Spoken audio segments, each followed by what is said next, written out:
الحمد للہ والصلاة والسلام علی رسول اللہ وعلی آلہ وصحبہ ومن والہ۔ محترم بھائیوں اور بہنوں، السلام علیکم ورحمۃ اللہ وبرکاتہ۔ ایڈوانس کورس کے اس کلاس میں آپ سب کا استقبال ہے، اور ہم اس کلاس میں اسلامی آداب سیکھتے ہیں۔ اسلامی آداب میں سے ایک ادب ہے مسجد کے آداب۔ مسجد اللہ کے گھر ہیں، اور روئے زمین کی ساری جگہوں میں سب سے پیاری جگہ مسجد ہے۔ جیسا کہ صحیح مسلم کی روایت ہے، اللہ کے نبی صلی اللہ علیہ وسلم بیان فرماتے ہیں کہ احب البلاد الی اللہ مساجدها وابغض البلاد الی اللہ اسواقها، کہ اللہ کے نزدیک سب سے پسندیدہ جگہ مسجد ہے اور سب سے ناپسندیدہ جگہ بازار ہے۔ مردوں کے لیے 5 وقت کی نمازیں مسجد میں ادا کرنا ضروری ہے، چنانچہ ایک سچا مسلمان جو ہوتا ہے نمازیں ادا کرنے کے لیے مسجد جاتا ہے، اور یہ سعادت کی بات ہے۔ سب لوگوں کو مسجد جانا نصیب نہیں ہوتا۔ یہ سعادت کی بات ہے، توفیق کی بات ہے کہ اللہ تعالی ہمیں اپنی مسجد میں آنے کی توفیق دے دے۔ کتنے لوگ صحت مند ہوتے ہیں، طاقتور ہوتے ہیں، لیکن اللہ تعالیٰ ان کو مسجد میں آنے سے محروم رکھتا ہے۔ وہ دنیا میں کتنا بھی کامیاب ہوں، لیکن وہ بہت ہی بد نصیب لوگ ہیں جن کو اللہ تعالیٰ نے اپنے گھر میں آنے سے محروم رکھا ہے۔ بہرحال مسجد میں جب ہم جاتے ہیں نا، تو اس کے بھی کچھ آداب ہیں جن کا خیال رکھنا چاہیے۔ مسجد جاتے وقت ہم اچھی شکل میں جائیں، اچھا لباس پہن رکھے ہوں، ظاہری زیب و زینت اختیار کر رکھے ہوں۔ مسجد میں چونکہ ایک آدمی اللہ سے گفتگو کرنے جاتا ہے نا، اسی لیے اچھی شکل میں جانا چاہیے۔ اللہ تعالیٰ فرماتے ہیں سورہ الاعراف آیت نمبر 31، یا بنی آدم خذوا زینتکم عند کل مسجد، کہ اے اولاد آدم ہر مسجد میں زینت اختیار کرو، لباس پہن کر جایا کرو، زینت اختیار کر کے جایا کرو۔ تو جو لوگ مسجدوں میں بکھرے بالوں کے ساتھ میں، گندے کپڑوں کے ساتھ میں، نائٹ ڈریس کے ساتھ یا ورک ڈریس کے ساتھ بدبودار موزے پہن کر کے چلے جاتے ہیں، حقیقت میں وہ مسجد کی بے حرمتی کرتے ہیں۔ اللہ کے نبی صلی اللہ علیہ وسلم نے بیان فرمایا، من اکل البصل والثوم والکراث فلا يقربن مسجدنا فإن الملائکۃ تتأذى مما يتأذى منه بنو آدم۔ صحیح بخاری اور صحیح مسلم کی روایت ہے کہ جس نے پیاز اور لہسن کھا رکھا ہو وہ ہرگز ہمارے مصلی کے قریب نہ ہو، کیونکہ جس چیز سے آدم کی اولاد کو تکلیف ہوتی ہے اس سے فرشتے بھی اذیت محسوس کرتے ہیں۔ تو آپ تصور کیجئے کہ اگر کسی انسان نے پیاز اور لہسن کھا رکھا ہے، حالانکہ پیاز اور لہسن کھانا جائز ہے، تو اللہ کے نبی صلی اللہ علیہ وسلم نے کہا کہ اس کو مسجد نہیں آنا چاہیے۔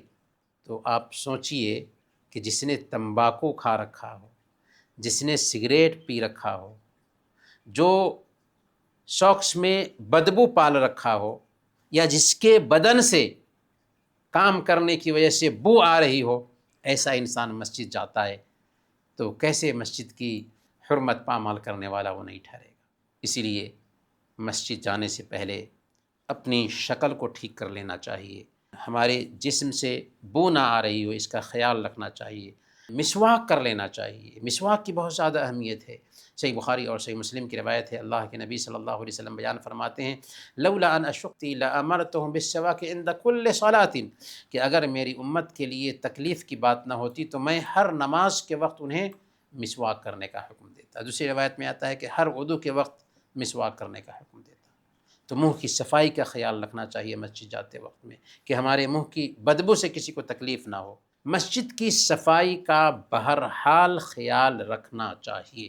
سنن ترمذی اور سنن ابی داؤد کی روایت ہے، حضرت عائشہ صدیقہ رضی اللہ تعالیٰ عنہ بیان فرماتی ہیں کہ امر رسول اللہ صلی اللہ علیہ وسلم ببناء المساجد فی الدور وان تنظف وتطیب، کہ اللہ کے نبی صلی اللہ علیہ وسلم نے حکم دیا کہ مسجدیں الگ الگ محلوں میں بنائی جائیں۔ اس محلے میں مسجد ہے، دوسرے محلے میں مسجد ہو، تیسرے محلے میں مسجد ہو، تاکہ ایک انسان کو دور مسجد ہونے کی وجہ سے سستی لائق نہ ہو اور آدمی مسجد جا کر کے نمازوں کی پابندی کرے۔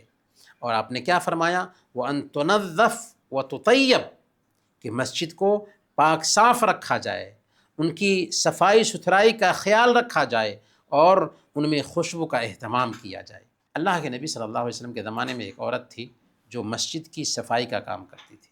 مسجد نبوی کو معطر کرنے کے لیے باضابطہ ایک صحابی بھی تھے جن کا نام تھا نعیم بن عمر۔ وہ ہر جمعہ مسجد نبوی میں خوشبوؤں کی دھونی دے کر کے مسجد کو معطر کیا کرتے تھے۔ تو بہرحال مسجدوں کی صفائی اور ستھرائی کا خیال رکھنا چاہیے۔ اللہ کے نبی صلی اللہ علیہ وسلم صحیح بخاری اور صحیح مسلم کی روایت کے مطابق بیان فرماتے ہیں کہ البزاق فی المسجد خطیۃ وکفارتها دفنها، کہ مسجد میں تھوکنا گناہ ہے اور اس کا کفارہ یہ ہے کہ اس تھوک کو دور کر دیا جائے، دفن کر دیا جائے۔ مسجد کی پاکیزگی کی اتنی اہمیت ہے کہ اللہ کے نبی صلی اللہ علیہ وسلم سنن نبی داؤد کی روایت کے مطابق بیان فرماتے ہیں کہ عرضت علی اجور امتی حتی القضاۃ یخرجها الرجل من المسجد، کہ مجھ پر میری امت کے اعمال پیش کیے گئے یہاں تک کہ ان میں سے ایک تنکا بھی میں نے دیکھا جسے آدمی مسجد سے باہر نکال دیتا ہے، کہ میری امت کے مجھ پر اعمال پیش کیے گئے جو ثواب کا باعث ٹھہرتے ہیں، یہاں تک کہ میں نے ان ثوابوں میں، ان اعمال میں وہ تنکا بھی دیکھا جسے ایک انسان مسجد سے نکال دیتا ہے۔ یہ روایت اگرچہ ضعیف ہے لیکن اس کا معنی بہرحال صحیح ہے۔ اسی لیے امام بخاری رحمۃ اللہ علیہ ایک آدمی کو دیکھتے ہیں کہ اس نے اپنی داڑھی سے ایک تنکا نکالا اور مسجد کے فرش پر اس نے ڈال دیا۔ امام بخاری رحمۃ اللہ علیہ نے کیا کیا؟ امام بخاری رحمۃ اللہ علیہ نے وہ تنکا اٹھایا، اپنے دامن میں سمیٹ لیا اور باہر جا کر اسے پھینک دیا۔ تو یہ بہت اچھی ادا ہے کہ مسجد میں کوئی بھی چیز، یہاں تک کہ ایک ٹکڑا بھی گرا ہوا ہے، اس کے اٹھا کر کے جیب میں رکھ لے اور باہر جا کر کے اسے پھینک دے۔ مسجد کی صفائی کا خیال رکھنا چاہیے۔ مسجد کے لیے چل کر جانا مستحب ہے کہ قدم کے جو نشانات ہیں وہ بھی لکھے جاتے ہیں۔ حضرت ابی بن کعب رضی اللہ تعالیٰ عنہ فرماتے ہیں کہ انصار میں ایک آدمی تھا، میں نہیں جانتا کہ کسی اور شخص کا گھر مسجد سے اس سے زیادہ دور تھا، یعنی بہت زیادہ دور میں وہ رہتے تھے، اس سے کوئی نماز نہیں چھوٹتی تھی۔ تو اس سے کہا گیا کہ اگر ایک گدھا خرید لو جس پر اندھیرے میں اور گرمی کی شدت میں سوار ہو کر کے آیا کرو گے تو اچھا رہے گا۔ تو اس نے کہا کہ مجھے یہ پسند نہیں کہ میرا گھر مسجد کے بغل میں ہو، میں تو چاہتا ہوں کہ میرا مسجد کی طرف چل کر آنا اور جانا بھی اللہ کے پاس لکھا جائے۔ تو اللہ کے نبی صلی اللہ علیہ وسلم سے جب اس کا ذکر کیا گیا تو آپ نے فرمایا کہ قد جمع اللہ لک ذلک کلہ، اللہ تعالیٰ نے تمہارے لیے یہ سب اکٹھا کر دیا ہے۔ اور صحیح مسلم کی ایک روایت آتی ہے، بنو سلمہ کے کچھ لوگوں نے ارادہ کیا کہ مسجد کے قریب منتقل ہو جائیں، دور تھے تو سوچا کہ مسجد کے قریب آ جائیں۔ اللہ کے نبی صلی اللہ علیہ وسلم کو یہ بات پہنچی کہ وہ لوگ مسجد کے قریب آ کر کے گھر بنانا چاہتے ہیں، تو آپ نے فرمایا کہ مجھے خبر پہنچی ہے کہ تم مسجد کے قریب منتقل ہونا چاہتے ہو۔ انہوں نے عرض کیا کہ جی ہاں، بات یہی ہے۔ اللہ کے نبی صلی اللہ علیہ وسلم نے فرمایا کہ یا بنی سلمہ دیارکم تکتب آثارکم، بنو سلمہ یاد رکھو، اپنے گھروں میں رہو، تمہارے قدموں کے نشانات لکھے جاتے ہیں، تمہارے قدموں کے نشانات لکھے جاتے ہیں۔ یعنی اگر تم دور سے چل کر کے مسجد آتے ہو نا، تو اللہ کے نبی صلی اللہ علیہ وسلم بیان فرماتے ہیں کہ جو قدم بھی بندہ اٹھاتا ہے نا، ایک قدم پر ایک گناہ مٹتا ہے اور ایک نیکی لکھی جاتی ہے۔ تو اس سے آپ اندازہ لگائیں کہ کتنی نیکیاں اس کو چل کر کے آنے میں ہی مل جاتی ہیں۔ تو اسی لیے یہ کوئی ضروری نہیں کہ ایک انسان مسجد کے قریب ہی میں ہو، بلکہ اگر مسجد سے دور ہے اور وہ مسجد میں جماعت کی نماز کے لیے آ رہا ہے تو یہ اس کے لیے بہتر ہے۔ مسجد کے لیے نکلیں تو دعا پڑھیں۔ اللہ کے رسول صلی اللہ علیہ وسلم نے بیان فرمایا کہ ایک آدمی جب مسجد کے لیے نکلتا ہے تو یہ دعا پڑھنا چاہیے، اللہم اجعل فی قلبی نورا وفی لسانی نورا وجعل فی سمعی نورا وجعل فی بصری نورا وجعل من خلفی نورا وجعل من امامی نورا وجعل من فوقی نورا ومن تحتی نورا اللہم اعطنی نورا۔ اے اللہ میرے سینے میں روشنی پیدا کر دے، میری زبان میں روشنی پیدا کر دے، میری آنکھ میں روشنی پیدا کر دے، میرے کان میں روشنی پیدا کر دے، میرے پیچھے روشنی پیدا کر دے، میرے آگے روشنی پیدا کر دے، میرے اوپر روشنی پیدا کر دے، میرے نیچے روشنی پیدا کر دے۔ اے اللہ مجھے روشنی عطا فرما۔ کتنی پیاری دعا ہے۔ اللہ کے نبی صلی اللہ علیہ وسلم جب گھر سے نکلتے تھے تو یہ دعا پڑھتے تھے، یہاں تک کہ یہ دعا بھی پڑھنی چاہیے جب ہم گھر سے نکلیں، بسم اللہ توکلت علی اللہ ولا حول ولا قوت الا باللہ۔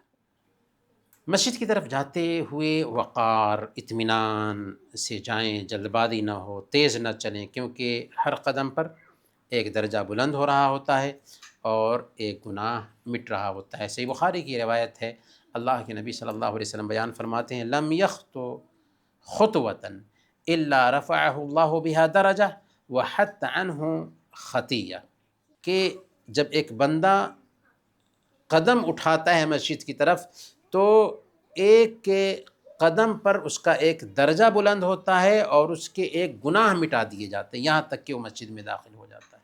اور جب مسجد میں جاتا ہے اور نماز کا انتظار کرتا ہے تو فرشتے اس کے لیے دعا کرتے رہتے ہیں، اللہم اغفر لہ، اللہم ارحم ہو، یہاں تک کہ اس کا وضو ٹوٹ جائے۔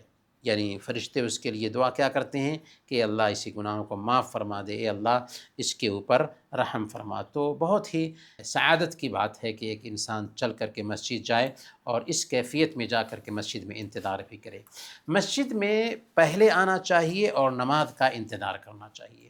7 طرح کے لوگ جن کو کل قیامت کے دن عرش کا سایہ ملنے والا ہے، ان میں سے ایک ایسا انسان بھی ہوگا، رجل قلبہ معلق بالمساجد، کہ ایسا انسان جس کا دل مسجد میں اٹکا رہتا ہے۔ اللہ والے پہلے وقت میں مسجد جانے کا اہتمام کرتے تھے، یہاں تک کہ امام سعید بن مسیب رحمۃ اللہ علیہ کہتے ہیں کہ 30 سال سے جب بھی مؤذن نے اذان دی ہے میں مسجد میں رہا ہوں۔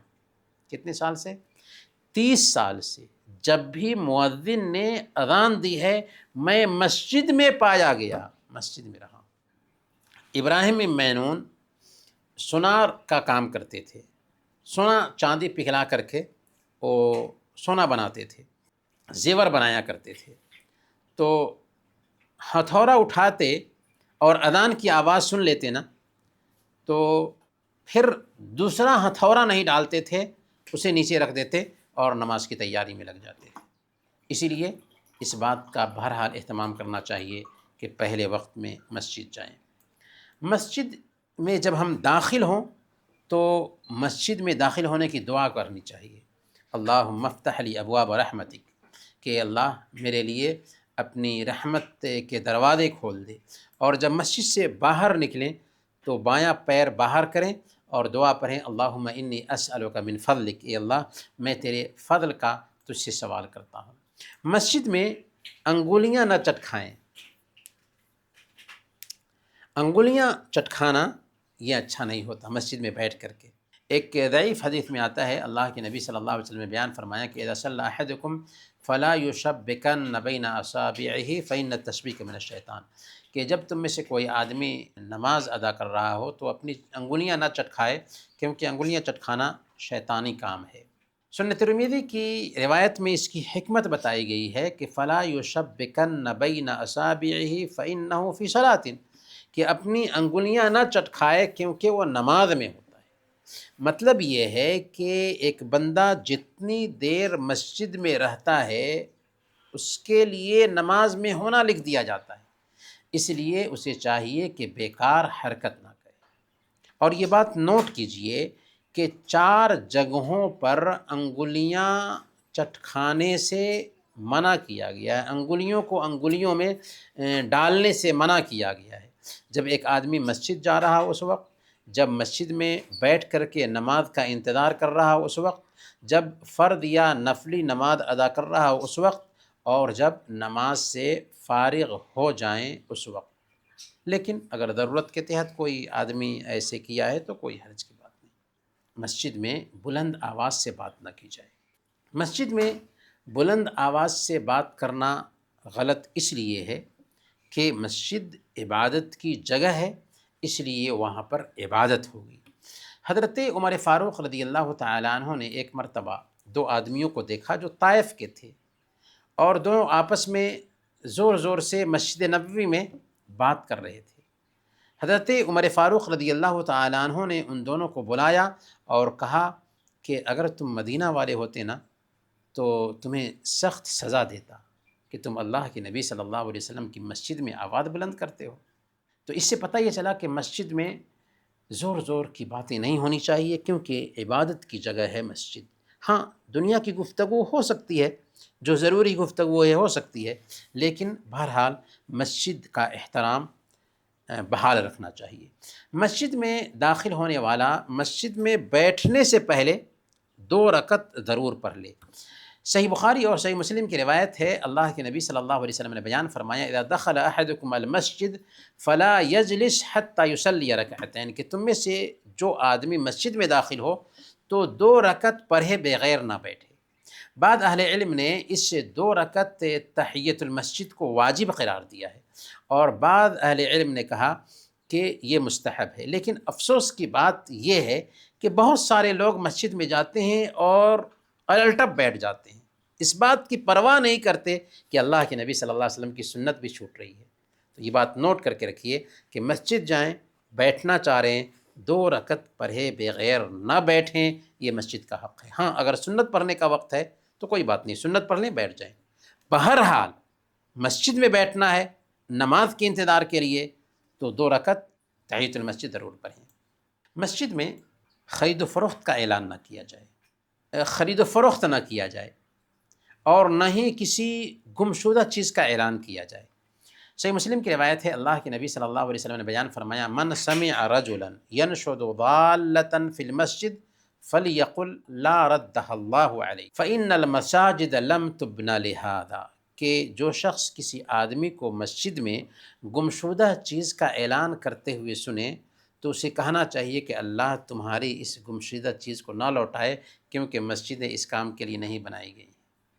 تو پتہ یہ چلا کہ مسجد میں گمشدہ چیز کا اعلان کرنا صحیح نہیں ہے۔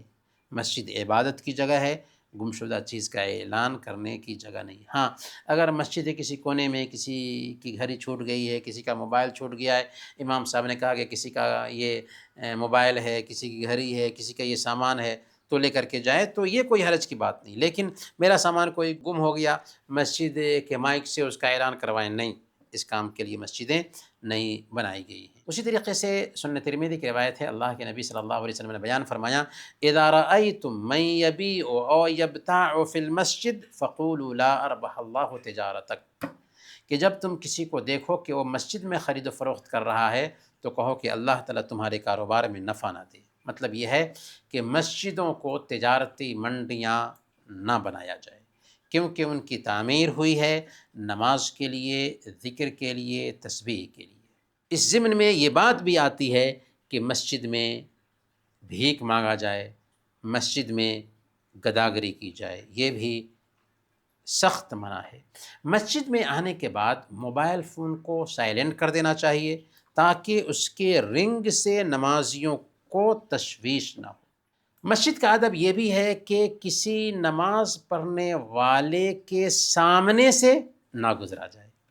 صحیح بخاری کی روایت ہے، اللہ کے نبی صلی اللہ علیہ وسلم نے بیان فرمایا کہ لو یعلم المار بین یدی المصلی ماذا علیہ من الاثم لکان ان یقف 40 خیرا له من ان یمر بین یدی، کہ اگر نمازی کے آگے سے گزرنے والے آدمی کو پتہ چل جائے کہ اس پر کتنا گناہ ہوگا تو وہ نمازی کے آگے سے گزرنے کی بجائے 40 تک کھڑا رہے، یہ اس کے لیے بہتر ہے۔